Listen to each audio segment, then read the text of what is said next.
vous avez de la douleur ou des engourdissements dans les doigts, dans les mains ou dans le poignet, peut-être que vous souffrez du syndrome du canal carpien. Dans quelques instants, je vous donne des conseils pour améliorer votre situation.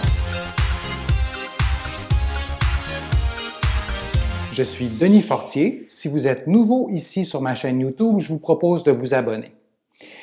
Le syndrome du canal carpien se manifeste d'abord par des engourdissements qui surviennent la plupart du temps, en tout cas durant la nuit.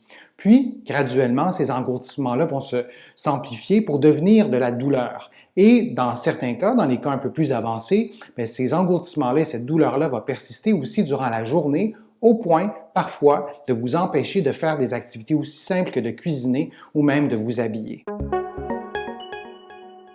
L'anatomie du canal carpien est assez simple. Ça se trouve à l'intérieur du poignet. Il y a un canal, il y a un petit tunnel qui est là, qui est délimité par un ligament, à l'intérieur duquel se trouvent des tendons, mais aussi un nerf, le nerf médian. Et quand ce nerf-là est comprimé, bien, vous avez de la douleur ou des engourdissements ou aussi de la faiblesse, perte de sensibilité à l'intérieur de la main ou au niveau des doigts. Il y a des personnes qui sont plus à risque de développer un syndrome du canal carpien. D'abord pour des raisons génétiques ou morphologiques. Pour certaines personnes, il y a tout simplement un peu moins d'espace à l'intérieur du canal carpien.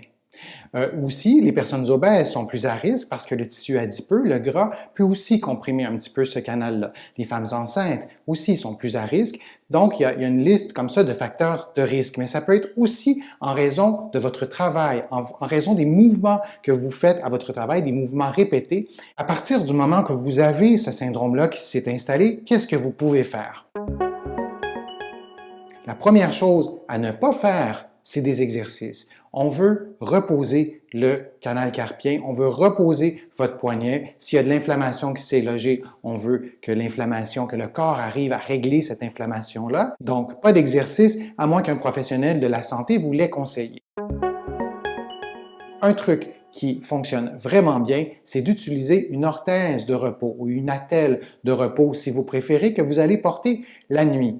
Donc, c'est un bandage élastique qui est déjà prémoulé, qui est déjà fait, et à l'intérieur duquel il se trouve une bande de métal assez rigide qui vous empêche en fait de plier le poignet au maximum ou d'adopter des positions de fin d'amplitude durant la nuit, parce que c'est souvent ça le problème. Vous allez adopter des mauvaises positions au niveau du poignet durant la nuit et les engourdissements ou la douleur va apparaître. Donc cette attelle-là de repos vous permet de garder une position neutre durant toute la nuit et souvent ça règle une partie du problème. Je vous montre un test de dépistage pour savoir si vous êtes peut-être à risque d'avoir un syndrome du tunnel carpien. Et si ce test-là est positif, bien consultez votre médecin, demandez à votre médecin qui évalue votre poignet et pour voir si c'est bel et bien un syndrome du tunnel carpien. C'est un mouvement qui est vraiment très simple. Donc, vous fléchissez votre poignet environ à 90 degrés et vous maintenez cette flexion-là pendant une trentaine de secondes. Vous pouvez vous aider avec votre autre main pour exercer une petite pression toute douce pour aller chercher un peu plus de flexion.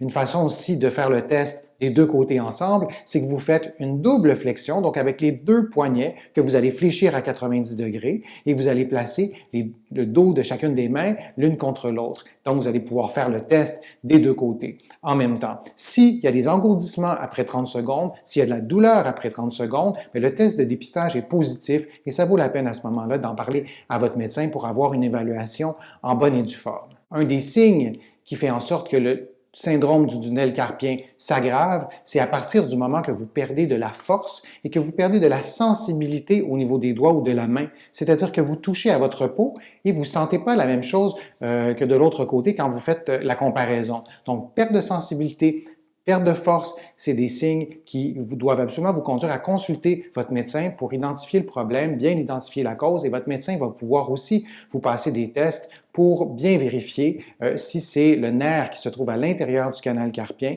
qui est comprimé. Je vous disais tout à l'heure de ne pas faire d'exercice en présence de douleur ou d'engourdissement, à moins qu'un professionnel de la santé vous l'ait conseillé. Par contre, après que la douleur soit partie, quand ça va bien, et particulièrement si la douleur a duré longtemps, c'est important de récupérer l'ensemble de vos capacités physiques, c'est-à-dire votre force, votre mobilité et votre endurance. Donc là, un programme d'exercice, ça peut être intéressant. Vous allez trouver sur mon site web des informations à cet effet-là. Si vous avez aimé ma vidéo, vous me feriez vraiment plaisir de cliquer j'aime, de la partager sur les réseaux sociaux et de m'écrire un commentaire en me disant quel autre sujet vous souhaiteriez voir abordé dans une prochaine vidéo.